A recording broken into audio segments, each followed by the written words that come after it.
To the fourth class of this term, and last week we saw that Patanjali Yoga Sutra Yoganga Anushtana Ashuddhi Kshaye Jnana Diptira Viveka Kyate. By the practice of limbs of yoga, impurities in the heart gets melted away and light within shines out.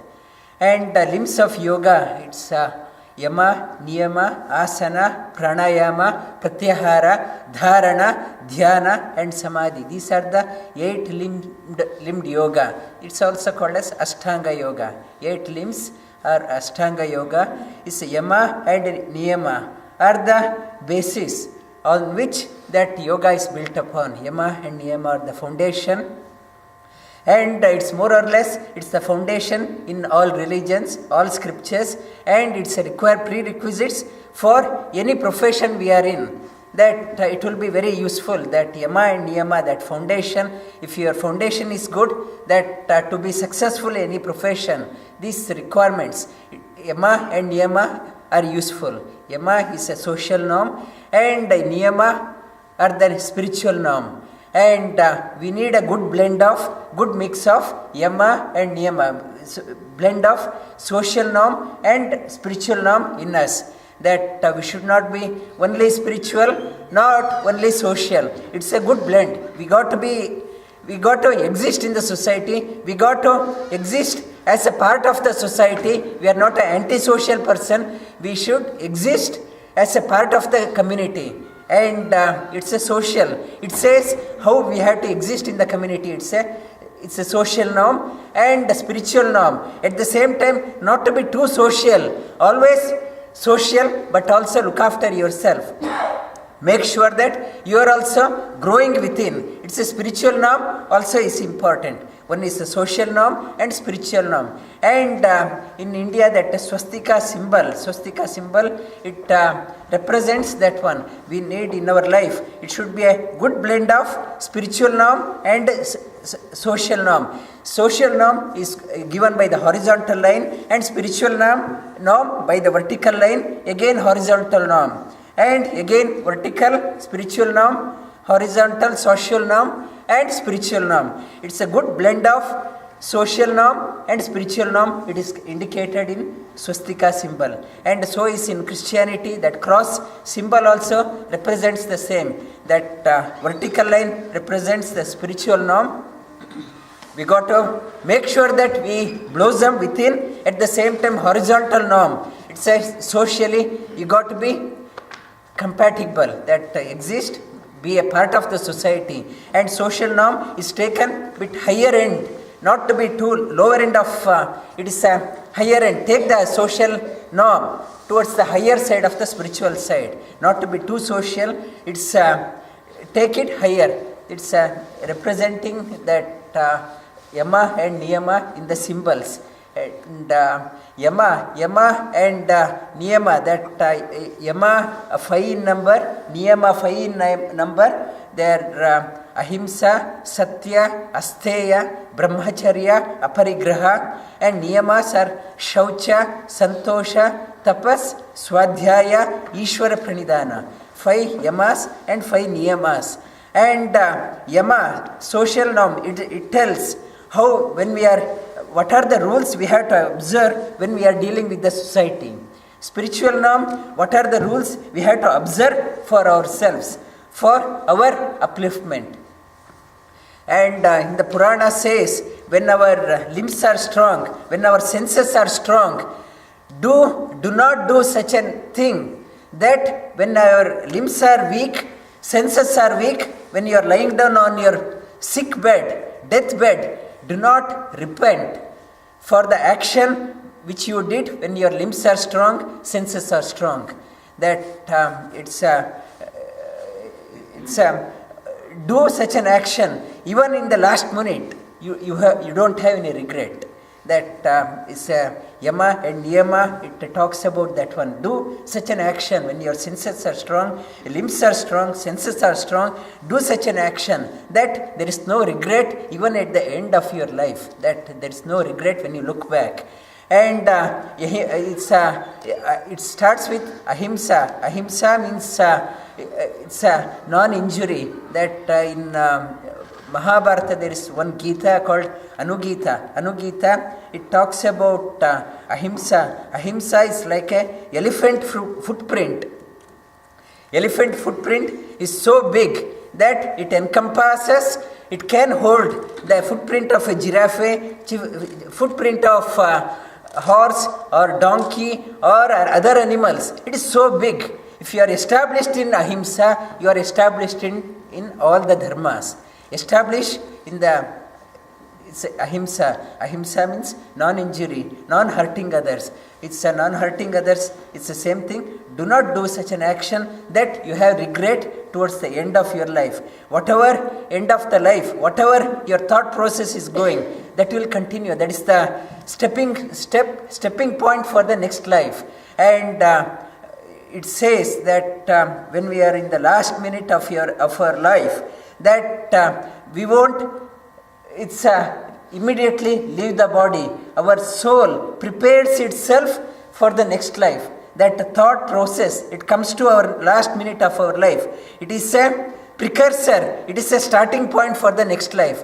And it's given an example in Upanishad like a grasshopper. Before catching on to the other, before going to the other one, it makes sure that its one leg is holding on to the other limb, make sure that is strong, and it takes the other limb off. So is our soul when we are departing the last minute of our life, closer to the end of our life. Many people have regrets. They keep crying that for no reason, they're full of regrets, or that it's a slowly path is paved. That person who is living, that those who have done the sadhana, generally it says 48 hours before they have an inclination, that at least 48 hours, that generally they have an indication that it's a time for them to kick the bucket. That they get the feeling, it's slowly that starts withdrawing themselves. Limbs starts shutting down one by one. The gates are closed one by one. That person starts getting the feeling that in the last minute, that the thought process comes is based on the actions we have done. When our limbs are strong, energy, when our pocket is full, we don't care for anybody that we have done that one. But in the last minute, whatever we did, your pocket, wealth is no important at that time. Your limbs are weak, senses are weak. But the thought, that Manomaya Kosha is open, it's all the thought process is there. Whatever happened, it's remembers, and when the soul departs, and it says, soul remembers each and every one, not only this life, but all in the past life also. It remembers everything. That memory shell is wide open when the soul is departed. But it's ahimsa means do such an action that you have no regret towards the end of your life. And Arjuna asked this question in the second chapter: what are the qualities of the person who is established in sadhana, who is a balanced person, who is a composed person, and how does person that acts, sits, talks? That's we have been learning that one in this term. And repeat after me. स्थितप्रज्ञस्य Arjun उवाच स्थितप्रज्ञस्य का भाषा समाधिस्तस्य केशव स्थितधि किं प्रभाषेत किमासीत व्रजेत किम् श्रीभगवानुवाच प्रजहाति यदा कामान् सर्वान् पार्थमनोगतान् आत्मन्येवात्मना तुष्टः स्थितप्रज्ञस्य दोच्यते दुःखेषु अनुदिग्नमनाः सुखेषु विगतस्पृहः वीतरागभयक्रोधः स्थितधीर्मुनिरुच्यते यः सर्वत्र अनभिस्नेहः तत्तप्राप्य शुभाशुभम् नाभिनन्दति न द्वेष्टि तस्य प्रज्ञा प्रतिष्ठिता यदा संहरते चायं कूर्मोऽङ्गानीव सर्वशः इन्द्रियाणि इन्द्रियार्थेभ्यः तस्य प्रज्ञा प्रतिष्ठिता विषया विनिवर्तन्ते निराहारस्य देहिनः रसवर्ज्यं रसोऽप्यस्य परं दृष्ट्वा निवर्तते यततो ह्यपि कौन्तेय पुरुषस्य विपश्चितः इन्द्रियाणि प्रमाथीनि हरन्ति प्रसभं मनः यततो ह्यपि कौन्तेय it says even purushasya vipaschitah, even for the great sadhaka, great practitioner in this path, for that person also this senses takes the mind away, that it is not easy to control the mind, that senses, its mind is so powerful that even the senses, the person who is advanced in the spiritual practice, that person also get confused, it's deluded through the mind, that mind takes away, that senses takes control of that person. And indriyani, it's tani sarvani sanyamya yukta asita matparaha vashehi yasyendriyani tasya prajna pratishtita. The senses can be controlled only when, if you have a goal in our life, matparaha. Sri Krishna says, think me as the highest and think of me as a highest. Always think of me as a highest. Then with the jnanis, they start getting the control over the limbs.